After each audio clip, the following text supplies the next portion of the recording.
So, welcome back, all you lovely folks, and welcome to those of you who've not been here before. Thank you for tuning in. This will be our first actual movie review. We are hoping something we wanted to do with the channel. Thus far, we've been kind of focusing on gaming because Gen Con is only about 2 weeks away right now. But we had an opportunity to go watch a new movie recently, and so we wanted to get this review out. So, Just to give you guys our thoughts on how the movie is. yes. So today we'll be talking about the latest Thor movie, Love and Thunder, which will be the fourth entry in the Thor franchise, and the who knows what entry in the Marvel franchise. Like it's 20-something.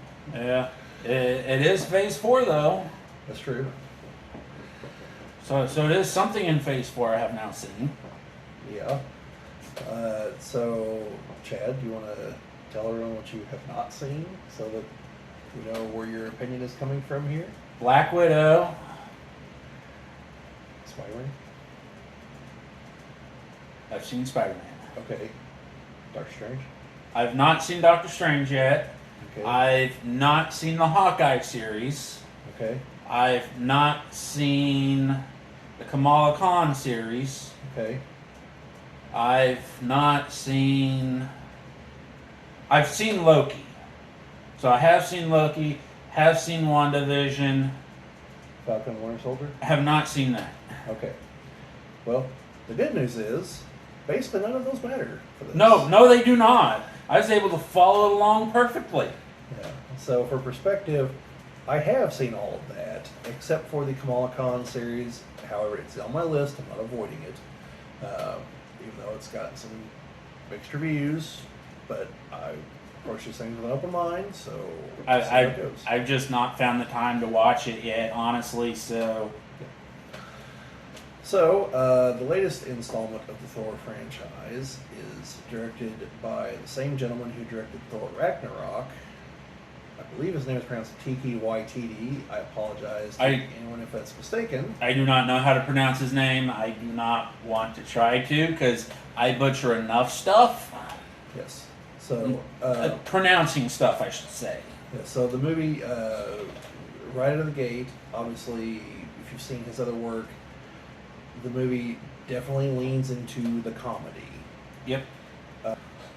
So if you're looking for a nuclear hot take that this movie is terrible or something from me, that's not going to happen. It's not coming from me either. I was entertained, and when I watch a movie, that's what I ask for. Yeah.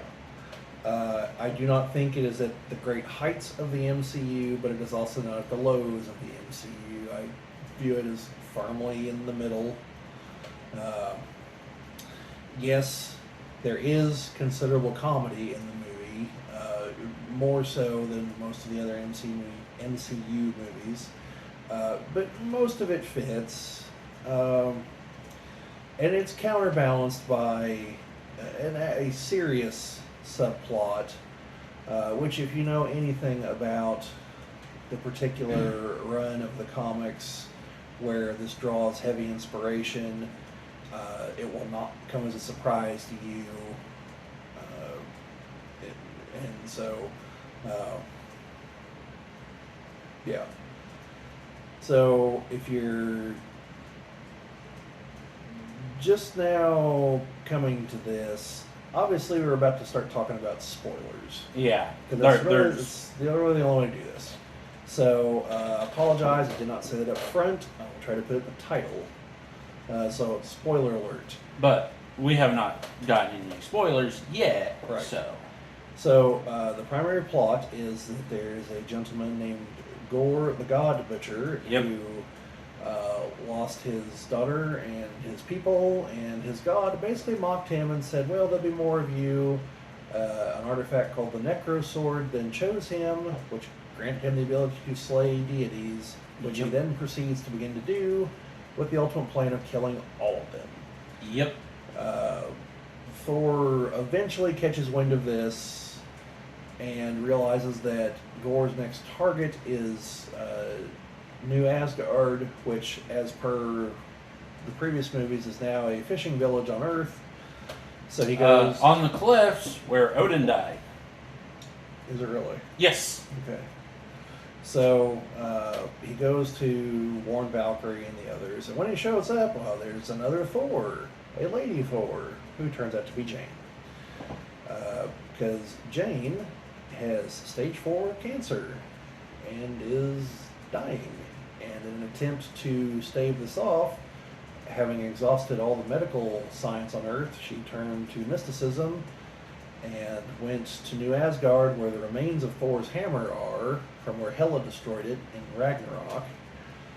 And the pieces reassembled for her and granted her the power of Thor. So, something funny with that, or I thought it was slightly funny in the movie. The tour guide straight up says it's too heavy to lift still. They cut the ground up it was laying on and moved that. Yeah. That wasn't too heavy. Yeah. So I guess that's something else to consider in the elevator question that was raised in Age of Ultron. Things we'll just never know. So anyway, you find out as the movie progresses that this was caused by Thor one time talking to the hammer and unknowingly adding another enchantment to it that it always protect Jane. Yes. So that's presumably why it chose her and empowered her, even though it is also actively killing her because it's draining her energy, making it so she can't even hope to fight the cancer. Yep. Which is the setup for an obvious moral dilemma at the end of the movie that you know is coming once you hear that. And is Jane going to become Thor again and save the day and probably die, or not? And with the previous movies, how they were, you probably already know the answer to that. So, Thor's quest leads him to try to find people who can fight with him, and we discover that all the other gods are also real. And he goes to where they reside and lorded over by Zeus, who is played by Russell Crowe. And, Thor... You get to see Korg's god there. Yeah.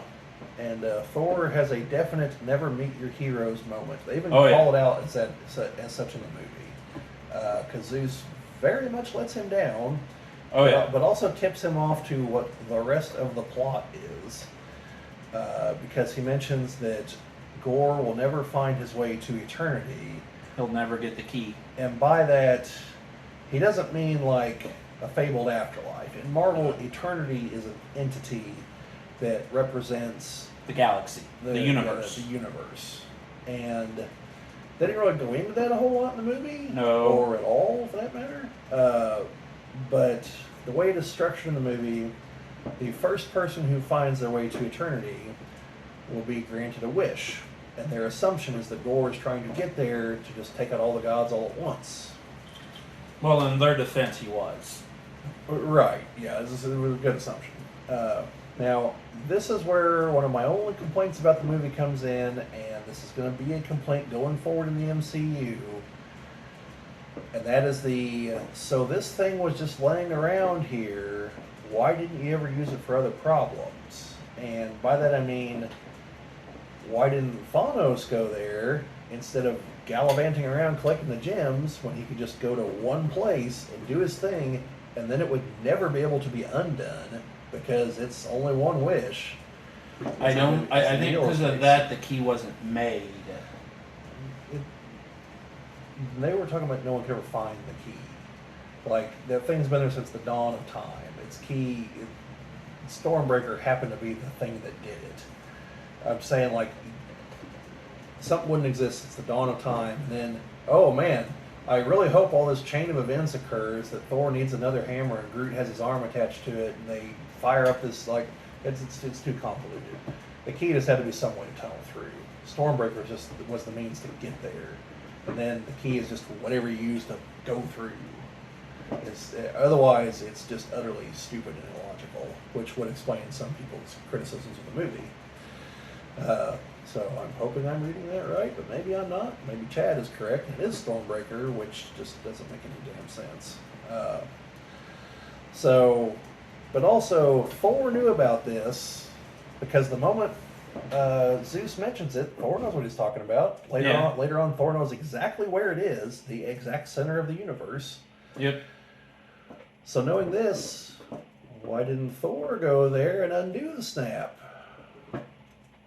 That's the problem. Then going forward, any like super powerful space magic MacGuffins are going to fall into that trap of, well, why didn't they use this to fix the snap and that to fix, and so on and so on. It would have been so easy to write it off if Thor didn't know about it. Right, right. That would have been the easy way. Would have been whenever he goes to confront Zeus. If Zeus says that, and Thor's like, "What the hell are you talking about?" And then Zeus fills him in, because then it'd be, "Oh, well, Thor didn't know about it, so he couldn't have done it." And then you just never introduce other characters that would have known about it. But also even the realm of the gods. Why didn't they go there to ask for help in dealing with Thanos or in undoing everything? Because they just lost half their followers and presumably half their members. Yeah. So, that's the problem with comic-related things, is that if it's all connected, you're going to wind up with questions like that. So, it's probably best to not dwell on them. But if they keep going to that kind of a well, people are going to notice and it's going to be a problem. Do it once or twice, okay, that falls under, well, why doesn't Iron Man come and help while Thor is doing X, Y, Z? And, why doesn't Thor come and help Spider? You just have to assume they're busy. They're doing something else, that's the way it is. Reasons. That's all you need to know.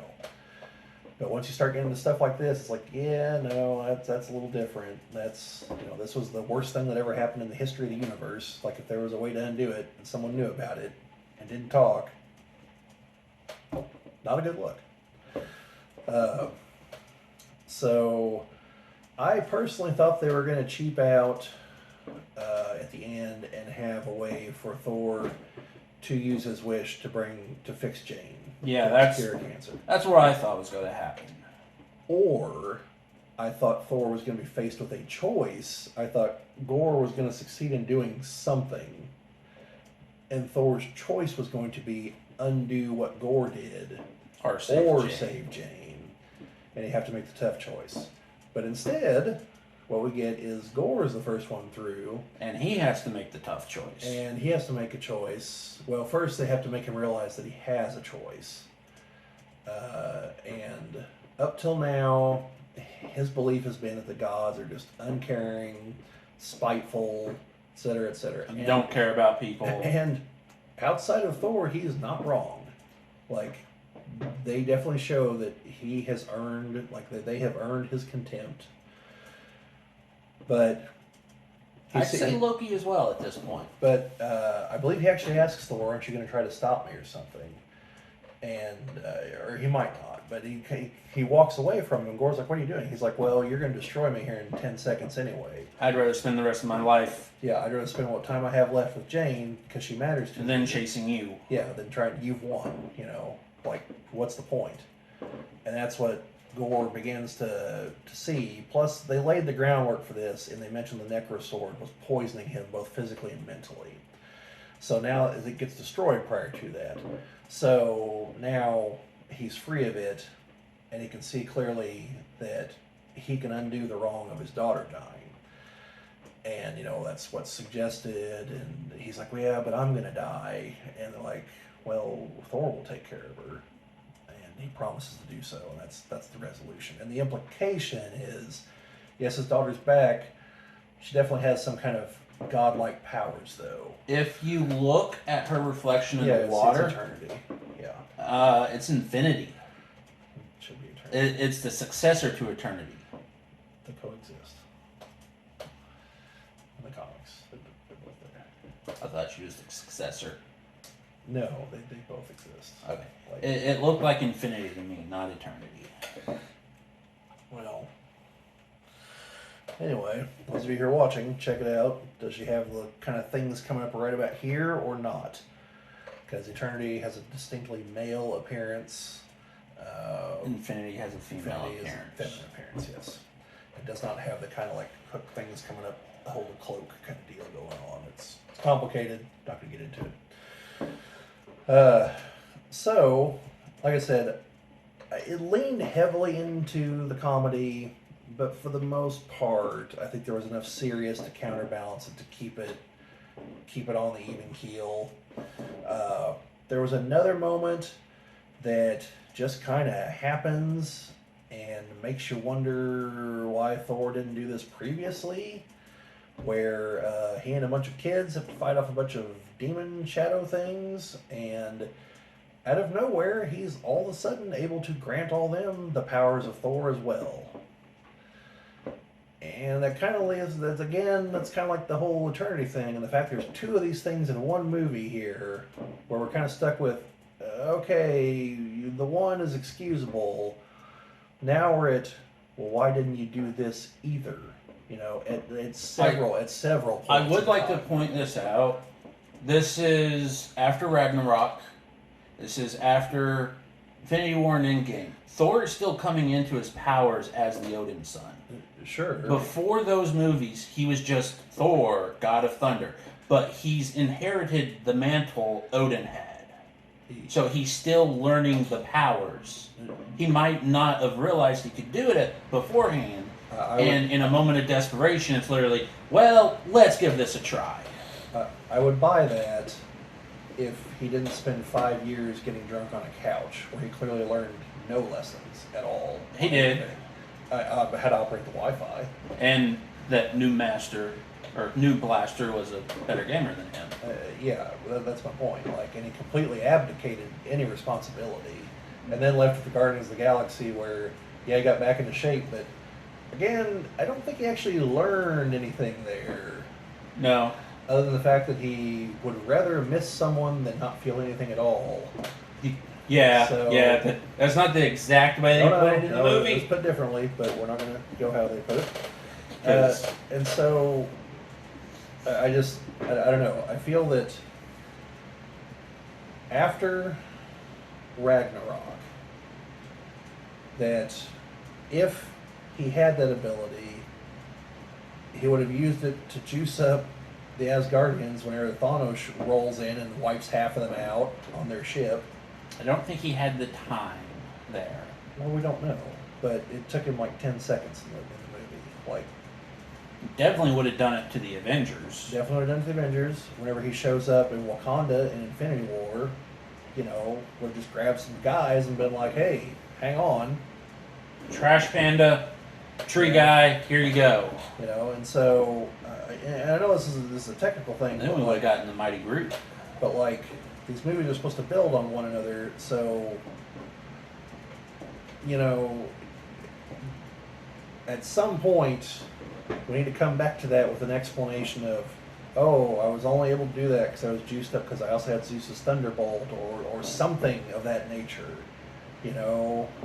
or I only thought about doing that because I realized that I probably enchanted the hammer because I, have the Odin Force, or established that he in fact does have the Odin Force, and realized he enchanted the axe as well. Yeah, things like this. The movie doesn't establish these things, and I know these are nitpicks to a degree, but if you have 20 some odd movies that are interconnected, how the world works is kind of important. What they're doing is running into the Silver Age Superman problem. No, Thor's nowhere near Silver Age Superman problem. No, but they're running into the same problem where you want to add more to them, you have to make them more powerful. You're going to add new powers as you go, and eventually you're going to get to where this person's towing planets behind them, juggling stars. Yeah, no, I don't actually have a problem with that. Like, it's not that he did this that I have a problem with. There's no implication that up till this point he couldn't do that. He just does it on the fly, like he knows exactly what he's doing, which means that he probably could have done it at an earlier moment, at any number of other moments where it would have been helpful. And so it's like if in a movie, it's like in a Batman movie, for instance, where 3/4 of the way through the movie, and Batman and Robin have been dealing with just waves of bad guys for some reason, and Batman just out of nowhere is like, all right, I'm going to go get the Bat Tank. And Robin's like, well, what are you talking about, Batman? The Bat Tank? Yeah, the Bat Tank. It's been in the Batcave this whole time. the logical follow-up is, well, why haven't we used it up till now? You know, there needs to be a, well, you know, Alfred had to put the treads back on, or something. You know, there has to be a reason. With gas prices, it's a little too much to drive it everywhere. Bruce Wayne's a billionaire. He probably owns an oil company. Probably. Or maybe not. He's probably a green guy. Luther probably owns all the oil companies. No, Luther owns green energy as well. Well, cool. Mainly kryptonite, Yeah. but... So that's the problem. You know, it's like if Iron Man just randomly out of nowhere were to pull something out. To an extent, you could maybe see it because he is constantly inventing new things. It's set up for you to have that expectation that he's going to have a new thing. But to do it twice in the same movie, you know, you eventually get to, okay, Tony, when did you actually design that? Did you have that during the Age of Ultron, for instance? You know, because, like, Eternity's been sitting there since the dawn of time. Like, Thor has presumably known this for a very long time. And, you know, again, the other thing with it's not the power-up that's the problem. You know, I'm fine with characters gaining more powers, you know, so long as you can still present a credible threat to them for the story to make sense. But if they just randomly receive a power in such a way that it appears that they should have already had it, which leads you to wonder why they haven't used it before now. Like with the Bat Tank, or if Superman in like Superman 4, The Quest for Peace, suddenly, you know, just out of nowhere had the ability to create like a bunch of holographic copies of himself. Like, there's no precedence for that. The other movies don't show him developing new powers the longer he's on Earth. So you have to assume either he literally just learned how to do that, in which case the movie is terrible because it didn't tell you that, or he's known all along. And he didn't use it to fight Zod. And he didn't use it to fight Zod, or Lex again, or the evil stupid computer. You know, I don't know how it could help in any of those fights except for Zod.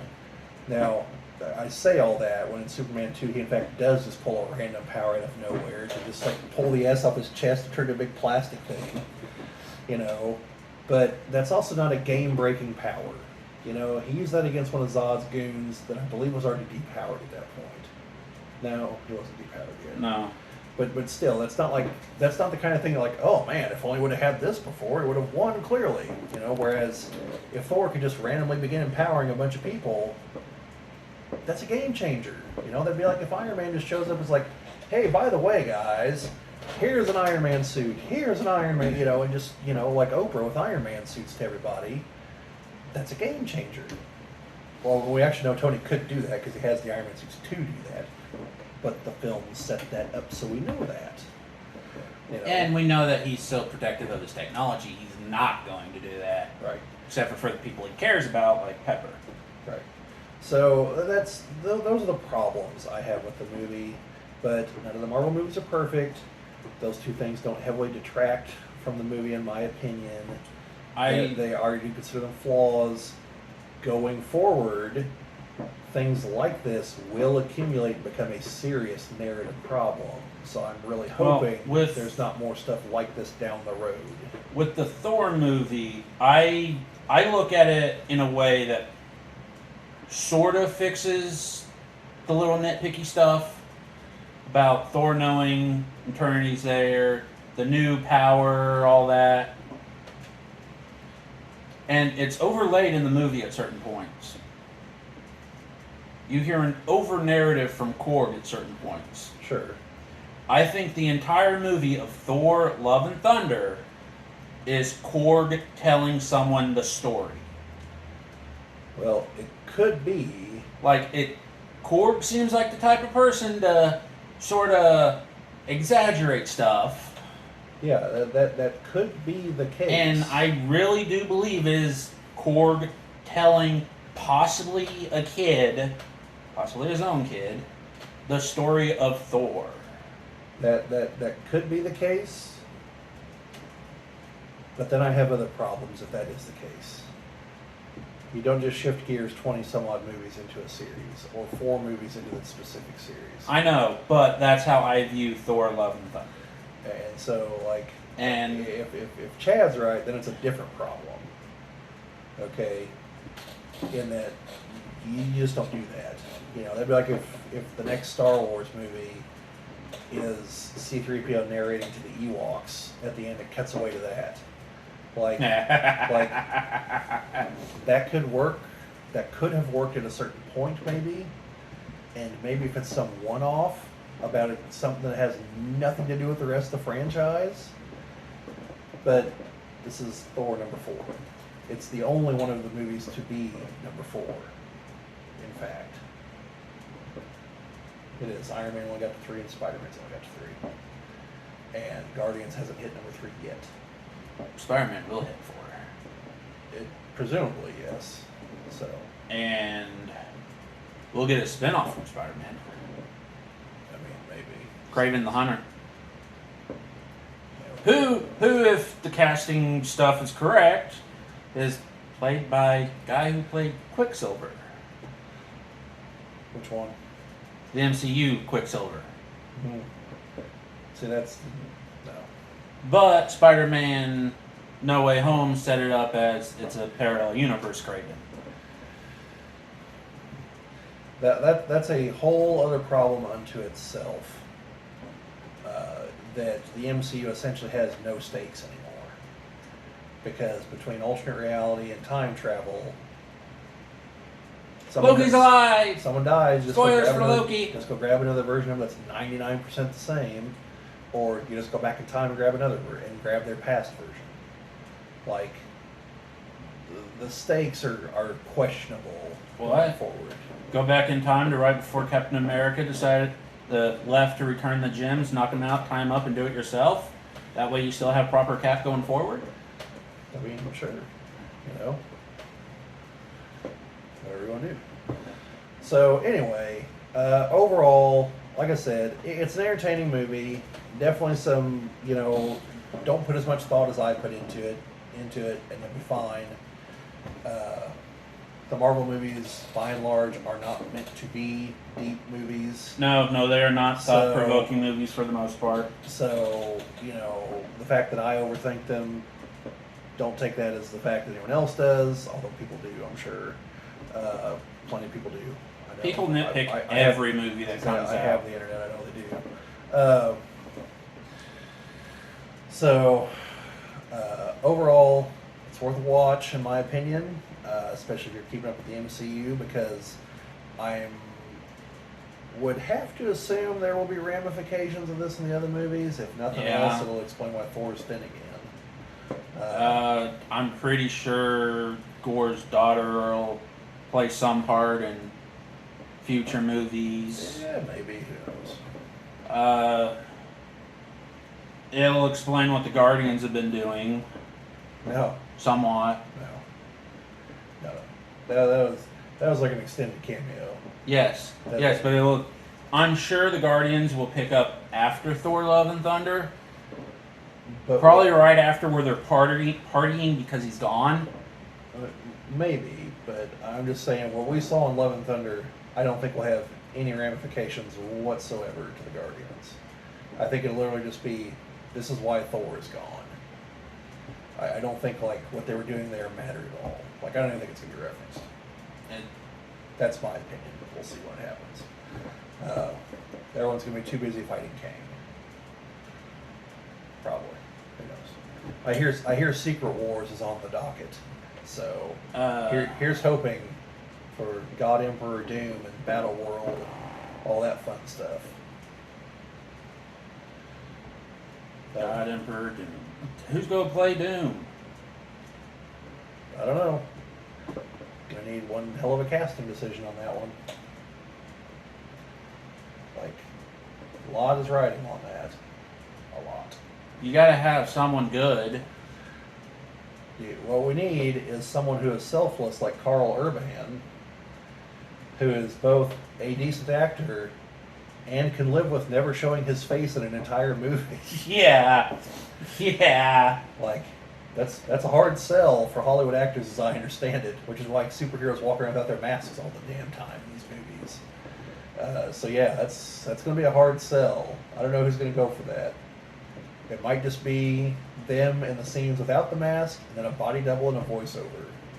So, Oh, like, I mean, Darth Vader it? yeah, you could do it. Just have one guy in the suit and then someone talking over their lines? Well, I mean, Darth Vader is considered like one of, if not the most iconic movie villains ever. So, it's doable. At that point, you might as well hire James Earl Jones for the voice. I don't know. This is just a personal opinion. I never really got super deep bass voice from Doom.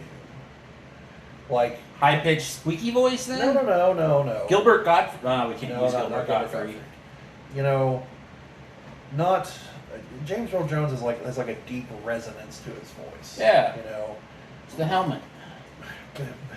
but He's talking through a helmet. But Doom isn't going to have that. Doom's just the faceplate, and the mouth is basically open. Yeah, he's talking through the faceplate. That's not going to cause that. It's going to cause a little bit of an echo chamber thing. No, my point is Doom's an Eastern European. Like it's just not a common thing among Eastern Europeans. Fine. He'll have a deep-ish voice, but it should be more about how charismatic, how moving it is. You know, because Doom he's a ruler, you know, but he's also insanely intelligent. You know, he can be threatening without needing the edge of the deep voice. Okay, you know what I'm saying? Yeah. Like just his presence is the threatening part. John Hurt. We'll get John Hurt. Isn't he also dead? In English. Close enough. That's not even close. It's What? European. Yes, technically, it's really an island off the coast of Europe, but Okay, like Like- who would you get to be Eastern European? all I'm saying is, and I would not use this choice if he's still alive. But like Max von Sydow is closer. Ooh. You know, he's Northern European. Like he was Vigo's voice in Ghostbusters 2. It's not the guy in the painting; it's his voice. Really? Yeah. The guy in the painting's in a few movies, but it's not his voice. It's Max von Sydow. A voice kind of like his, but younger. You know, because Doom needs to be contemporaries with Reed. So you know that's closer. You know, that's that distinctly European, but his is more of his Northern European. 'Cause he's from one of the Scandinavian countries. So I you know, we'd have to look around. You know, you don't want necessarily, even though you're talking Eastern Europe, and you're probably talking a Slavic region, you don't want a Russian necessarily. But that's the kind of area you're looking. You know, it's like Yugoslavia, Czechoslovakia, because Latveria is somewhere right there. How about we get Luke Evans? Luke Evans. He played Dracula. Christian- Transylvania, that's close enough, right? A lot of people play Dracula. I mean, one guy played Blackula. That doesn't mean to be the best choice, you know. Might be more than one guy. I didn't watch Blackula movies. So you're saying Leslie Nielsen's out as well? Leslie Nielsen is very much out. So anyway, we could continue on that thread for a while, but we're not going to. So, end of the review, the too long didn't watch version, which hopefully you did, but here at the end we're going to go for it. I would give it on a scale of say 5 stars, 3.5 probably. You know, 3.5 to 4 for me. 3.5, approaching 4. You know, I thought just a little too leaned a little too much into the comedy, and there's those couple things But that kind of detract. they gave us a good villain. Yeah, Thor was a decent villain. He Christian had Bale, I liked him. motivation, and as every villain is, he's the hero of his story. Yeah, I mean, Like, it was showing that. All the other villains we've seen have mostly been, I'm a villain. yeah. Except for Thanos, he was definitely the hero of his own story. Yep. So anyway, Died twice for it. yeah, definitely worth a watch. I would go to the theater because it's a big effects kind of movie. Oh yeah. Look, all the MCU movies you should go to the theater and watch them. But this is definitely like over the top special effects, cinematography, razzle dazzle. Definitely worth it in the theater. A lot of 80s metal in there, so worth it in the theater. But if you have to, Disney Plus when it comes on there, it'll be worth it. Oh yeah. So anyway, until the next movie that we watch, see you later, and keep an eye out for more reviews on the channel.